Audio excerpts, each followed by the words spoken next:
Olá, cara ouvinte, bem-vindo ao nosso podcast do Byte Furado, agora um pouquinho mais sobre notícias tech.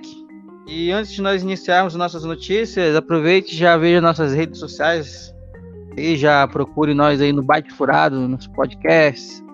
Nós estamos em outras mídias sociais também, como Facebook, Instagram, Twitter. Nos procure lá, ache Byte Furado.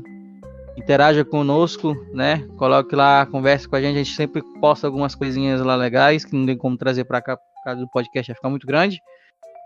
Então, já curta lá nossas mídias sociais. A primeira notícia que eu trago para que nós comentarmos aqui, para a gente falar um pouquinho, é: pesquisa brasileira cria uma lente mais fina do que um fio de cabelo. A metalente, criada na Universidade de São Paulo, pode registrar imagens em ângulo de até 180 graus e sem distorções. Muitas das limitações dos dispositivos atuais deve-se ao desafio da miniaturização, né, que é fazer que mais recursos caibam num espaço pequeno. Uma novidade neste campo que pode estar vindo aqui mesmo do Brasil, onde pesquisadores desenvolveram uma pequena lente plana 1000 vezes mais fina do que um fio de cabelo. O projeto, feito pela Escola de Engenharia de São Carlos, Universidade de São Paulo, EESC, USP, e pode ser usado como uma lente fotográfica em smartphone ou outros dispositivos que dependem de sensores. Construída por uma única camada de silício, a lente conta com nanopostes que interagem com a luz. No contexto tecnológico atual, suas aplicações são quase ilimitadas, explica a agência FADESP, o professor do Departamento de Engenharia Elétrica e de Computação da EECS USP, Emiliano Rezende Martins, um dos coordenadores da pesquisa, publicada na revista científica ACS Phototics. E devido à questão do desenvolvimento da lente, ela está né, em fase de desenvolvimento, e por enquanto ela só consegue fotografar imagens em verde. Mas nos próximos meses vamos aprimorar a lente para que todas as cores venham ser visibilizadas, completa o coordenador. Então aí uma lente nova, uma lente em desenvolvimento aí pela essa faculdade de Engenharia Elétrica e de Computação da ECSC da USP. O que vocês acham aí? Será que vai ter uma aplicação? Eu aí para cada vez mais, né, principalmente celulares que venham com essa nova tecnologia de dobrados e questão de espaços menores, vai ser uma coisa boa, hein? Justamente os celulares estão loucos para esse tipo de tecnologia aí, que é portátil, ou então muito pequeno, ou então em questão de nanômetros, eles fazem os processadores, né, em nanômetros. Os celulares estão muito atrás disso. A gente já viu até câmera que as lentes ficavam de lado, né, em vez de ficar assim em linha atrás do celular, né? Então eles tentam todo tipo de tecnologia, e quando consegue diminuir desse tamanho aí, eles ficam de olho arregalado mesmo, ficam atrás dessas tecnologias que são muito pequenas. Agora, o que é de encabular nessa lente aí é que a notícia fala que ela é uma lente plana 1000 vezes mais fina do que um fio de cabelo. Meu Deus do céu, como assim, jovem? Eu fiquei abismado com essa característica dela aí. 1000 vezes mais fina do que um fio de cabelo. Rapaz, se perde essa lente, vai ser impossível achar, enfim. Imagine aí procurar um fio de cabelo. Agora procurar uma coisa mais fina 1000 vezes do que um fio de cabelo. Meu Deus. Não vai ter manutenção, né? Porque para trocar ninguém vai querer perder essa lente aí, correr esse risco. Já pensou o Hulk tentando pegar uma lente dessa? Isso me faz pensar, será que ele se cortaria? Porque se algo é muito fino, ele corta as coisas com facilidade. Então, se você coloca um pouco de pressão ali e esse nosso fosse resistente, cortou, geral. É impressionante, né? Então é uma pesquisa brasileira, sempre é bom destacar, né? Lá da Universidade de São Paulo, é uma tal de metalente. Então aí na notícia, eu procurei em outros lugares e também...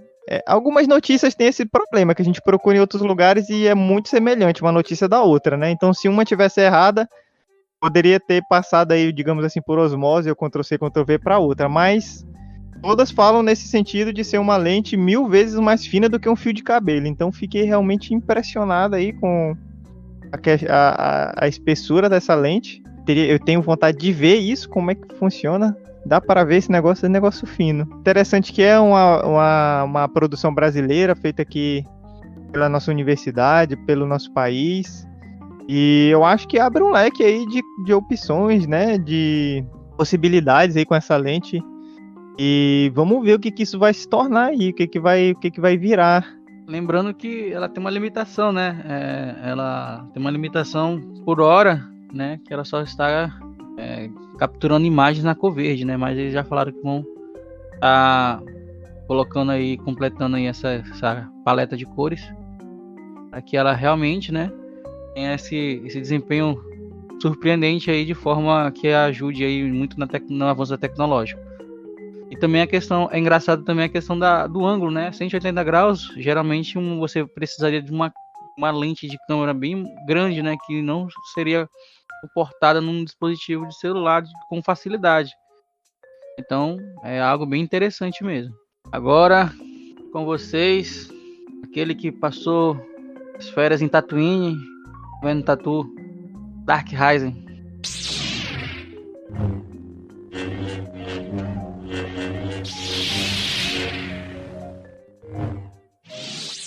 E fazendo tatuagem. Por isso que tá com dor nas costas, né?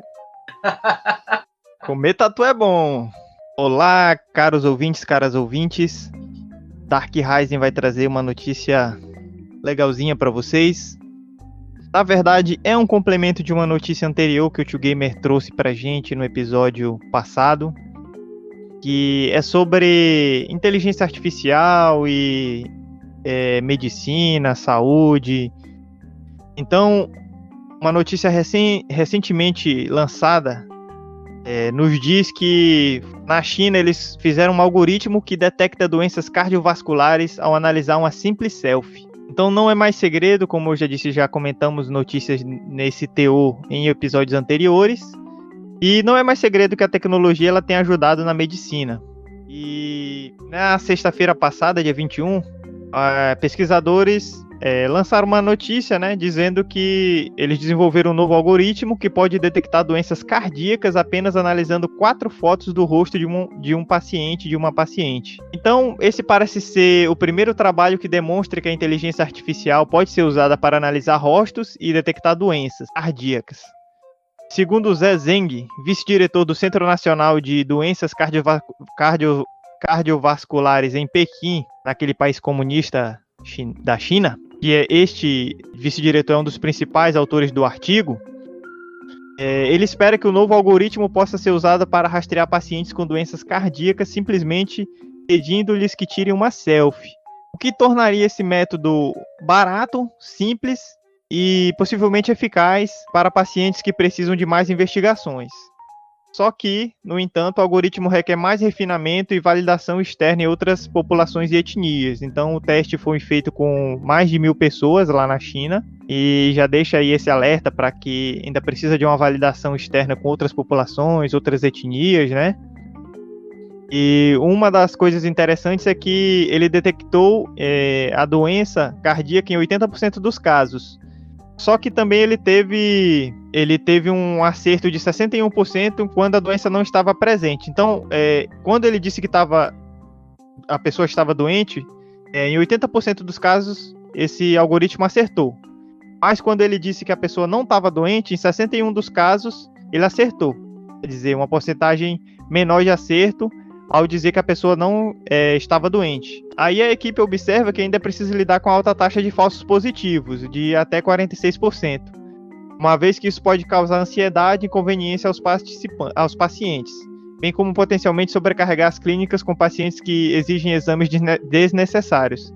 Então ainda é um algoritmo que está em construção, mas que já tem uma primeira amostra, né, com esses 1.000 pacientes que serviram de teste aí, para poder detectar ali uma doença cardiovascular apenas pela selfie, né?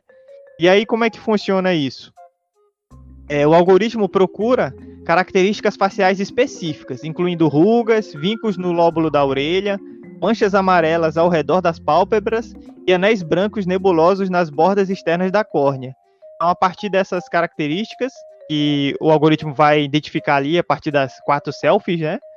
Ele já vai poder fazer essa identificação, se a pessoa está ou não com alguma doença cardíaca.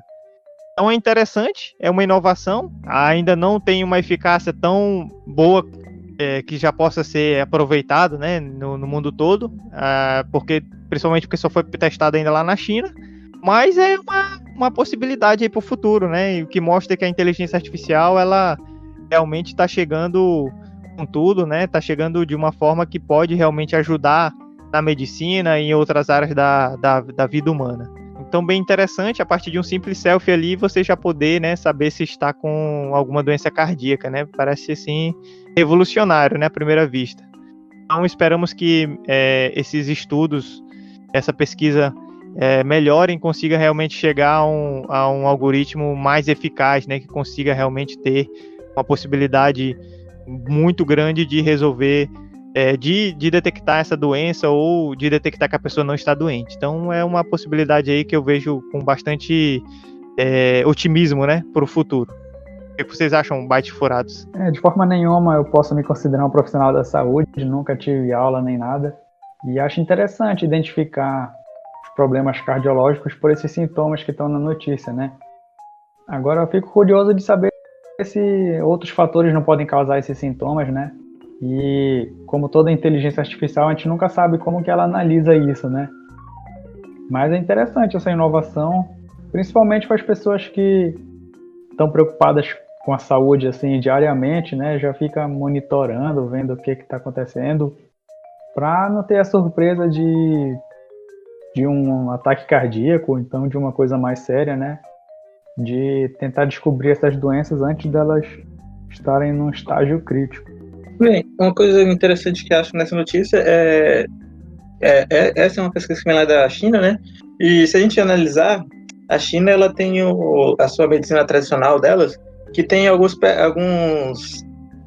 pontos de análise parecidos com o que usados nessa inteligência artificial, que inclusive são, não sei se para pessoas que conhecem, que eles usam muito a medição do pulso, né? E a visualização da pessoa, a pupila dilatada ou alguma coisa diferenciada na pupila, nos olhos, rugas, tudo mais. Todas essas coisas que acredito que a própria inteligência artificial esteja sendo usada ali, muitas delas eu acho que vêm ali, admitidas ali da própria medicina tradicional chinesa deles lá, que eram, que a gente não pode descartar, né? A gente sabe que a gente fez descobertas importantes com a nossa medicina, mas a gente tem sempre que dar uma olhada para essas outras inteligências, esses conhecimentos mais tradicionais. A gente sabe que existem casos aí que esses conhecimentos tradicionais conseguiram fazer papéis importantes na cura de doenças e outros casos, né? Então, eu acho algo bem interessante esse link entre essa inteligência artificial e esse papel da medicina tradicional chinesa ali. Como foi bem colocado, eu creio que a inovação tecnológica ela está à nossa porta, né? Então, esse tipo de inovação, né, que nem a gente já falou em alguns podcasts passados, ela tem seus prós e seus contras, mas que, sendo refinado, creio eu que nós vamos chegar lá, como nós já falamos, ao nível de Elysium já, né? Onde a inteligência artificial vai fazer uma análise completa do corpo humano e vai conseguir identificar muita coisa. E isso vai ser muito bom, né? Porque a gente vai conseguir tratar algumas coisas com antecipação, né? Então, é importante a gente cuidar da saúde, sim, tá? Então, você que está nos ouvindo aí, aproveite para dar uma corridinha, fazer uns exercícios. Nada de ficar só sentado, hein? Nada de ficar sentado jogando videogame até morrer, igual a notícia do episódio anterior. Um elemento interessante também é, se a gente pegar aí esse usando a inteligência artificial para identificar os problemas cardíacos, usando a tosse para identificar, se for misturando vários, a gente pode chegar num ponto em que você não vai precisar realmente ir no hospital até que seja um problema mais sério, né? Você vai poder fazer os seus check-ups, essas coisas mais em casa através de certos programas. Claro, sempre vai precisar ter provavelmente alguma tecnologia mais avançada e tudo mais. Mas certos problemas eu acho que serão mais fáceis de ser diagnosticados, de reconhecidos e talvez reconhecidos até mais cedo, né? Fink, concordo. Agora, aquele da tosse eu fiquei com o pé atrás, né? Porque o jeito que a pessoa tosse para diagnosticar uma doença, eu achei meio... A expectativa foi alta demais, mas Nesse aqui eu já acho que tem mais uma visão científica, né? A partir de certos detalhes do rosto da pessoa, de identificar a doença, né? Então, mas faz sentido, é isso mesmo. A gente tem que usar a tecnologia para essas finalidades, né? Finalidades úteis mesmo para nossa necessidade, né? Necessidade enquanto seres humanos. Então, se a tecnologia pode ser usada nesse sentido de diagnosticar, de melhorar a nossa saúde, então é um sentido positivo. O que eu não vejo muita gente discutindo é sobre o papel do médico, né? Porque tanta gente aí atrás de diagnosticar com celular, com inteligência artificial, o que vai sobrar para o médico fazer, né? Eu fico pensando assim porque eu não sou da área, mas talvez um médico pudesse dizer, né? Como vai ser a atuação dele, né? Sendo que esses diagnósticos são feitos pela internet aí, são feitos pelo celular, remotamente. E Tio Gamer, mas todas essas tecnologias, em última instância, é o médico que vai fazer a análise ali, né? Inclusive, eu acho que primeiro vai ser necessário uma equipe médica ali, cientistas e tudo, para fazer a elaboração da inteligência artificial, da programação, do algoritmo, e junto com os programadores, né, com o pessoal da tecnologia. E outra é que, em último, essa tecnologia ela não se sustenta sozinha ainda, né? E aí, se a gente chegar lá no nível de Elysium, talvez. Aí o médico, a médica vão realmente ser extintos. Mas, por enquanto, a validação última ali fica realmente a cargo dessa equipe médica, do médico, da médica, né? Que vão dar a validada ali naquele algoritmo, né?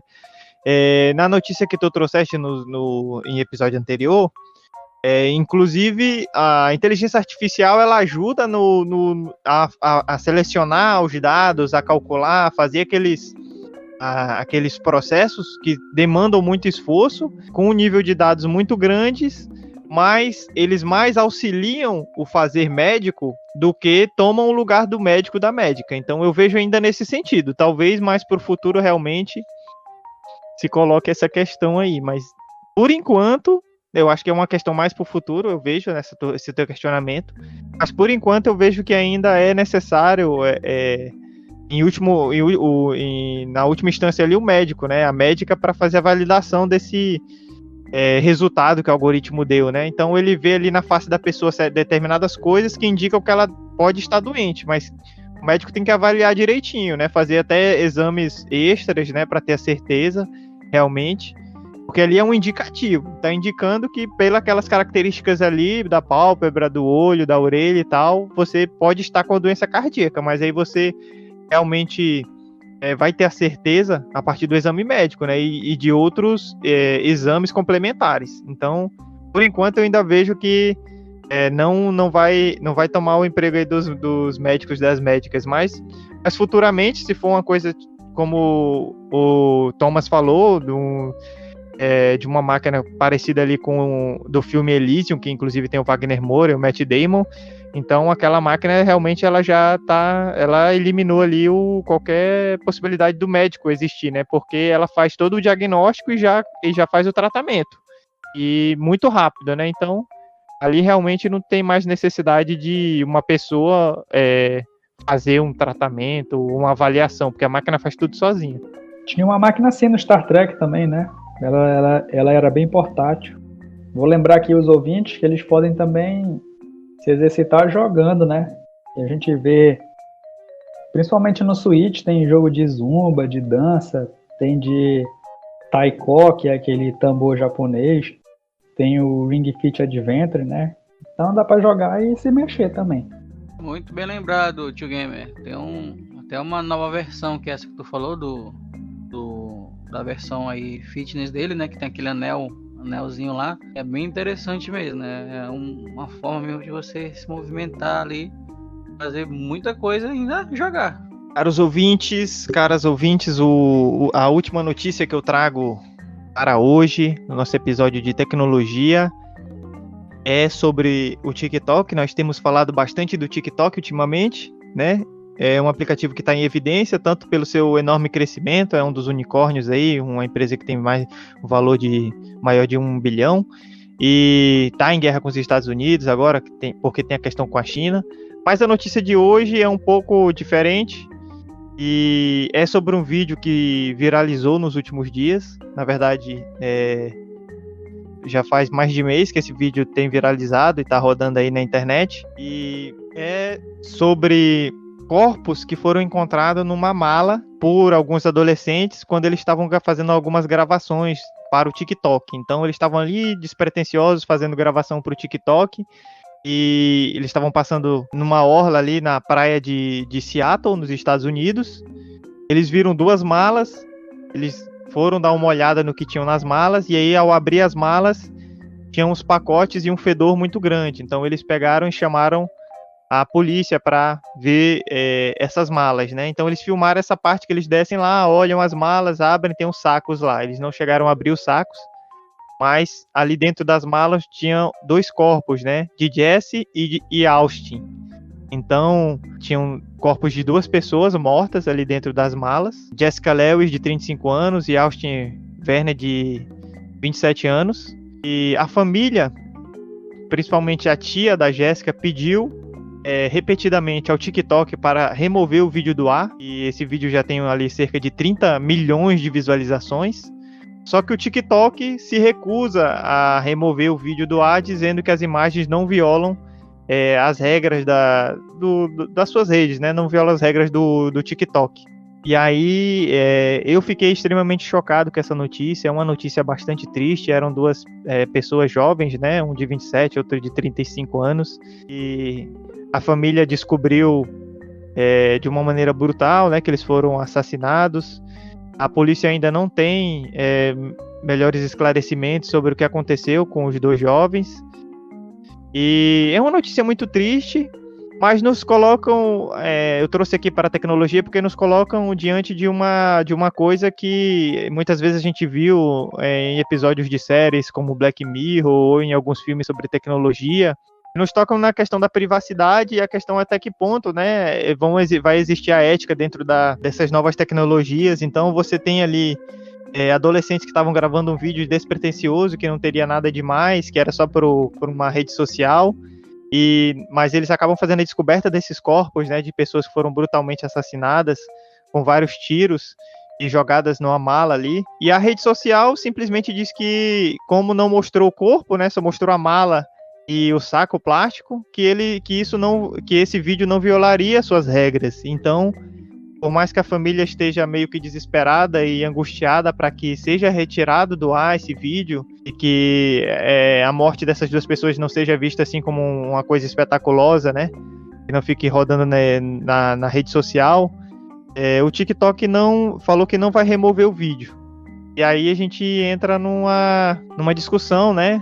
Instigante, difícil, complexa, né? Porque se fosse você, né? Ou se fosse alguém da sua família, né?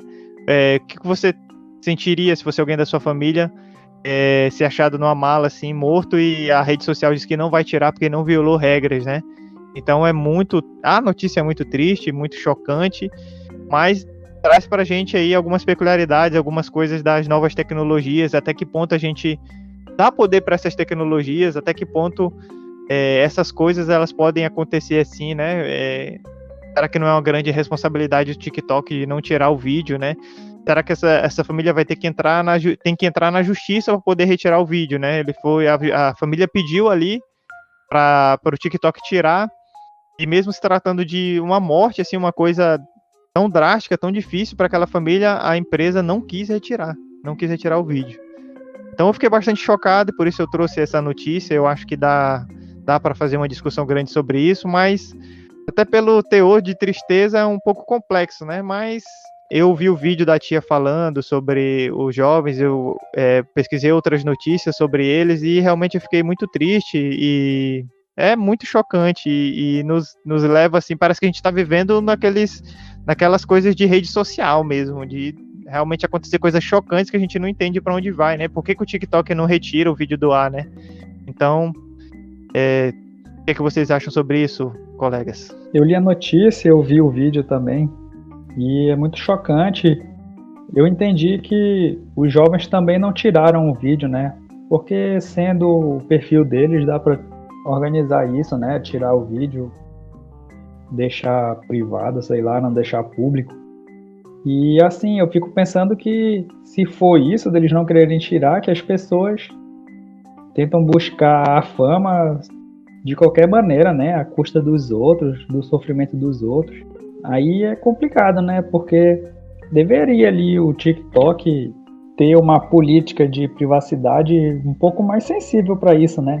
Porque você pode ali deixar a família triste, ofender alguém sem mostrar os corpos, né? Então, é como se o TikTok falasse que só ofende se aparecer os corpos, né? Se não aparecerem, não ofende. Então, eu acho que fica uma política muito robotizada que precisa, assim, ser mudada e ser tornada mais humana também. Tem um filme, eu me esqueci o nome dele, eu tava tentando procurar aqui, ver se eu achava. Toca muito sobre esse assunto aí, né, onde os jovens são incentivados a fazer desafios, né? E conforme os desafios vão ficando mais difíceis lá, se eles não fizerem, tem consequências, né? E acaba tendo uma rede de mortes e tudo mais. Não levando para esse lado da questão da morte, da consequência, mas sim pelo lado do que a empresa colocou, né? O poder que ela está impondo, né? Em uma família, em relação a não tirar o vídeo, né? Por conta de não, nem o Tio Gamer colocou, porque não está aparecendo nada ali só prendendo os sacos, mas querendo ou não, é algo que deixa a família comovida, né? Imagine você ver um familiar seu numa situação dessa. É algo que a gente tem que realmente pontuar e refletir e entender, até como foi colocado, até que ponto a tecnologia ela vai poder fazer esse tipo de coisa, né? Como o Tio Gamer também colocou, né? Os jovens, eles poderiam ter removido o vídeo. Enfim, poderia ter feito várias coisas, mas acaba que indo para últimas instâncias para que realmente isso seja resolvido. Então, eu vejo assim uma grande generalização do que acontece, né? A generalização no sentido de vermos situações como essas e tanto de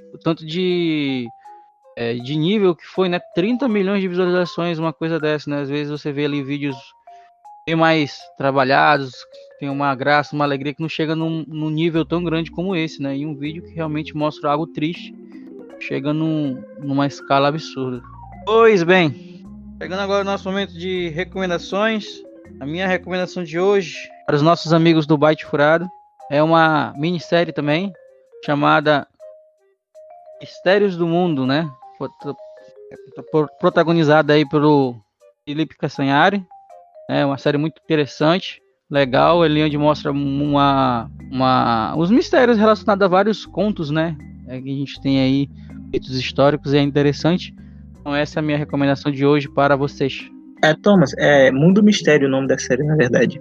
Isso, Mundo Mistério. Caros ouvintes, eu trago uma recomendação de livro hoje, o livro Ideias para Adiar o Fim do Mundo, do autor Ailton Krenak, um líder indígena. E neste livro ele critica a ideia de humanidade como algo separado da natureza. Eu acho que nós estamos precisando muito dessas críticas e de pensarmos que nós seres humanos não somos algo separado da Pachamama, da natureza, da nossa mãe terra. E nos últimos anos a gente tem visto que, apesar, por exemplo, de nós falarmos aqui de tecnologia, mas isso não nos qualifica enquanto apartados dessa natureza, do mundo em que a gente vive. Então, por mais que nós seres humanos, sejamos capazes de construir tecnologias, coisas fascinantes, isso não muda o fato de que nós somos seres naturais, seres da natureza, e precisamos dessa nossa mãe natureza para sobreviver. Então, esse livro traz uma crítica sobre isso, e é um autor um líder indígena muito conhecido e reconhecido no Brasil e no mundo. Então fica a dica de leitura. É um livro pequeno, não é uma leitura longa nem cansativa, e se você puder adquirir o livro, já ajuda o autor. Mas também esse livro ele é fácil de conseguir na internet, né? Como tudo hoje em dia. Então, Ideias para Adiar o Fim do Mundo, de Ailton Krenak, é um belo livro e vale a pena a leitura. Minha recomendação aí, vendo que a gente tá falando um pouco de saúde aí, né? Vai ser o documentário Ciclo, do Michael Moore. É um documentário que é bastante focado na saúde, e principalmente ali na... Ele fala um pouco sobre a saúde ali do Canadá, Estados Unidos, França, Reino Unido, ele faz uma comparação entre elas e vai nos mostrando ali como nem sempre o que a gente vê falar, principalmente lá sobre os Estados Unidos, é realmente como é lá. A gente vê muita desigualdade, muita tristeza mesmo. Coisas assim que você olha e você pensa, nossa, isso acontece ainda hoje. E é um documentário assim, muito bom e que eu acho que muda bastante a visão de quem assiste ele sobre a saúde em qualquer parte do mundo. Então é isso, esse foi nosso podcast de hoje. Agradecimento especial para Fink, Dark Rising 2 Gamer. Até o próximo podcast e nós somos o Byte Furado. Tchau. Tchau, tchau.